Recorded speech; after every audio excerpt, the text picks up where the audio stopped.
مزمت ستړی شم د بغاوت په اخیري رکعت یم. څه وایي چې ستا څوک تپوس وکړي؟ زموږ څوک تپوس وکړي او که نه چې ستا په دې ملک کې بېنظیره مړه شوه د هغې چا تپوس وکړو؟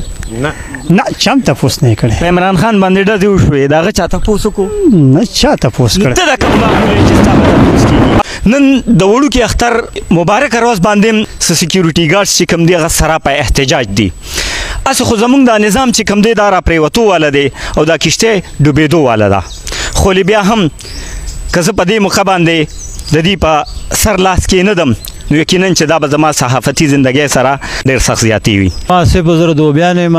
ستا به ولې تپوس کېږي چې ته په خپل تپوس په خپله ځان تپوس نه شي کولی؟ ستا د ملک د وزیر اعظم تپوس نه کېږي نو ستا به څه تپوس وشي؟ نو ولې دا ظالمان دي او که نه دا انسانان نه دي او دوی لکه دا کم خلک دي چې دی ستاسو غږ نه لري؟ په دې مهنګایي دور کې لکه 8,000 روپۍ دا څه شی دی؟ موږ د کپنۍ چې کوم دی جی بي سکیورټي ګارډ دی هغه پرې تورې چې ورکوي نو هغه هم یو کس له ورکوي ستا دې کارت کې تروړه شی ستا دې کې نشته چاله ورکړي چاله ورنکړي او دا چل کوي. هغه لاین کې ودرېدلې هغې لاین کې مو ودرېدلي وي. تروړه درته میلاو شوې که دیکا؟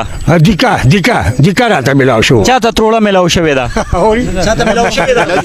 چاته دیکا میلاو شوې لاس اوچت کړي.